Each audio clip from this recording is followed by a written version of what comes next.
اعوذ باللہ من الشیطان الرجیم بسم اللہ الرحمن الرحیم۔ السلام علیکم۔ حضرت امیر المومنین حضرت علی ابن ابی طالب علیہ السلام پر بعض وارد شدہ مصائب و شدائد کا بیان۔ حضرت امیر المومنین حضرت علی ابن ابی طالب علیہ السلام کے مصائب و آلام میں سے کس مصیبت عظمیٰ کا تذکرہ کیا جائے؟ ہر ایک مصیبت دوسری سے بڑی ہوئی نظر آتی ہے۔ بہرحال آج کی ویڈیو میں چند مصائب و آلام کا تذکرہ کرتے ہیں۔ حضرت امام علی ابن ابی طالب علیہ السلام پر پہلی مصیبت۔ کس قدر حیرت و استعجاب کا مقام ہے کہ پیغمبر اکرم حضرت محمد صلی اللہ علیہ وآلہ وسلم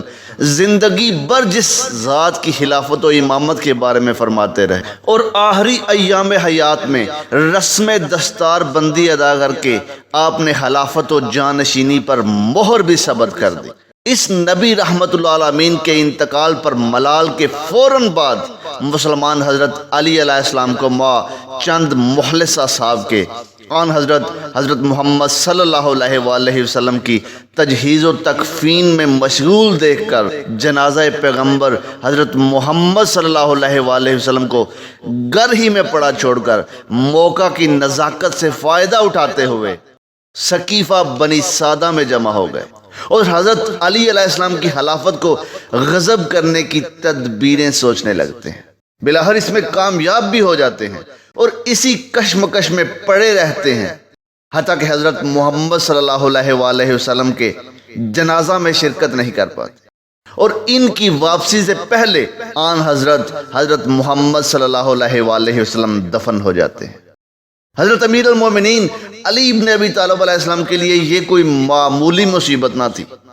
یہ آپ ہی کی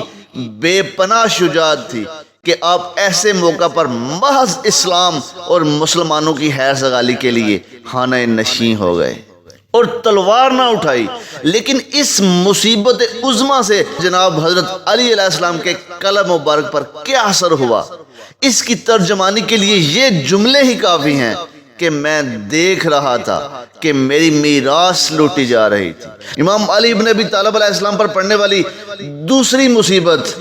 مسلمانوں نے آپ کی خلافت حقہ کے غضب پر اکتفا نہ کیا بلکہ اس مرحلہ سے خلافت حاصل کرتے ہی اس حقیقی حقدار کو اپنی بیعت پر مجبور کرنے لگے اور آپ کو مختلف روحانی اور جسمانی تکلیفیں اور اذیتیں پہنچائی گئیں۔ گھر میں آگ لگانے کی دھمکی دی گئی، گلوب اقدس میں رسی ڈال کر مسجد میں لایا گیا، قتل کی تہدید کی گئی۔ ان لوگوں کی اس شدت و وحدت کا حضرت علی ابن ابی طالب علیہ السلام کو اس قدر صدمہ ہوا کہ قبر رسول حضرت محمد صلی اللہ علیہ وآلہ وسلم کی طرف متوجہ ہو کر گریہ وزاری شروع کر دی۔ حضرت امام علی ابن ابی طالب علیہ السلام پر تیسری مصیبت، جو تکلیف و اذیت جناب سیدہ حضرت فاطمہ الزہرا سلام اللہ علیہا پر وارد شدہ مصائب و آلام کی وجہ سے حضرت علی علیہ السلام کو ہوئی، کون اس کا صحیح اندازہ کر سکتا؟ حضرت علی علیہ السلام جیسے غیور و جوان مرد کی موجودگی میں جناب صدیقۃ الکبریٰ کی حتق حرمت کی جائے اور حضرت علی علیہ السلام رسول پاک حضرت محمد صلی اللہ علیہ وآلہ وسلم کی وصیت اور مسلمانوں کی فلاح و بہبود کے پیش نظر صبر و ضبط سے کام لیں، اسے حضرت علی علیہ السلام کی شجاعت کا کرشمہ ہی قرار دیا جا سکتا۔ اے کاش کہ مسلمان فقط غضب خلافت پر اکتفا کرتے، لیکن صابر و غیور امام علیہ السلام کو جناب سیدہ فاطمہ الزہرا سلام اللہ علیہا کے معاملے پر روحانی صدمہ نہ پہنچاتے۔ حضرت علی علیہ السلام کو اس سلسلہ میں جو صدمہ پہنچا، اس کا اظہار آپ نے جناب سیدہ فاطمہ الزہرا سلام اللہ علیہا کے دفن کے وقت ان الفاظ میں فرمایا: امانت واپس لے لی گئی، یا رسول اللہ صلی اللہ علیہ وآلہ وسلم، آپ کی بیٹی آپ کو بتائے گی کہ آپ کی امت نے اس پر ظلم کی بابت پر کیوں اکتفا کر لیا۔ اپنی بیٹی سے اچھی طرح دریافت کیجئے گا، حالانکہ آپ کی وفات کو کچھ زیادہ عرصہ نہیں ہوا تھا اور آپ کی یاد ہنوز و محو نہیں ہونے پائی تھی۔ حضرت امام علی علیہ السلام پر آنے والی چوتھی مصیبت، وہ مصائب و آلام جو کہ آپ کو ظاہری خلافت ملنے کے بعد آپ پر ڈائے گئے، مظلوم امام علیہ السلام کو ایک دن بھی راحت و اطمینان سے نہ بیٹھنے دیا گیا۔ مسلمانوں نے کبھی جنگ جمل کی صورت میں اور کبھی جنگ سفین کی شکل میں، کبھی جنگ نہروان کی حیات میں اپنے بغض و عداوت اور کاوت و بغاوت کے وہ مظاہرے کیے کہ الامان والحفیظ، حتیٰ کہ آپ کی ظاہری مدت خلافت اسی فتنہ و فساد کے سدباب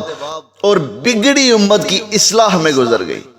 ایک فتنہ کی سرکوبی سے فارغ نہیں ہو پاتے تھے کہ دوسرا فتنہ کھڑا کر دیا جاتا تھا، جس کی وجہ سے حضرت علی ابن ابی طالب علیہ السلام نظم و نسق حکومت میں اور بعض دیگر امور میں بہت سی حامیوں کی ضروری اصلاحات نہ کر سکے جو سابقہ حکومت کی بے اعتدالیوں سے اس میں پیدا کر دی گئی تھی۔ حضرت علی علیہ السلام کو ان مصائب و آلام سے اس قدر روحانی قوت و اذیت ہوئی کہ ہمیشہ تمنائے موت کرتے رہے۔ اولین و آخرین کے سب سے بڑے شقی و بدبخت قاتل کو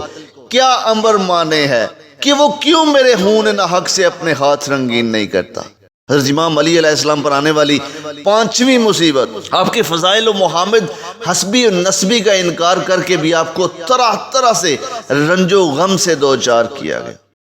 آپ علیہ السلام کے سابق الاسلام ہونے کا انکار کیا گیا، عصمت و طہارت کا انکار کیا گیا، آپ کی افضلیت کا فقط انکار ہی نہیں بلکہ دوسروں کو آپ سے افضل قرار دیا گیا۔ اسی پر اکتفا نہ کیا گیا بلکہ معاویہ جیسے لوگوں کو آپ کے بالمقابل کھڑا کیا گیا۔ حضرت علی علیہ السلام کو اس سے حد درجہ صدمہ پہنچا، جس کا اظہار آپ نے ان الفاظ میں فرمایا: زمانے نے مجھے اتنا گرایا کہ اب لوگ علی و معاویہ کہنے لگے۔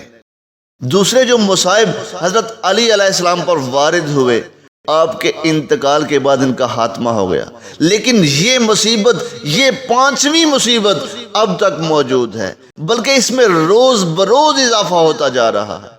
اور اب تو معاویہ کے ناحلف بیٹے یزید پلید کو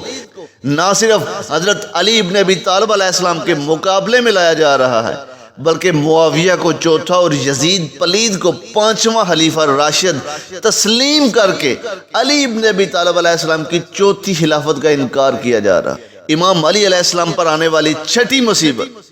یہ وہ مصیبت ہے جس کا سلسلہ اس مطہر و معصوم نفس رسول صلی اللہ علیہ وآلہ وسلم کے لیے 90 سال تک جاری رہا۔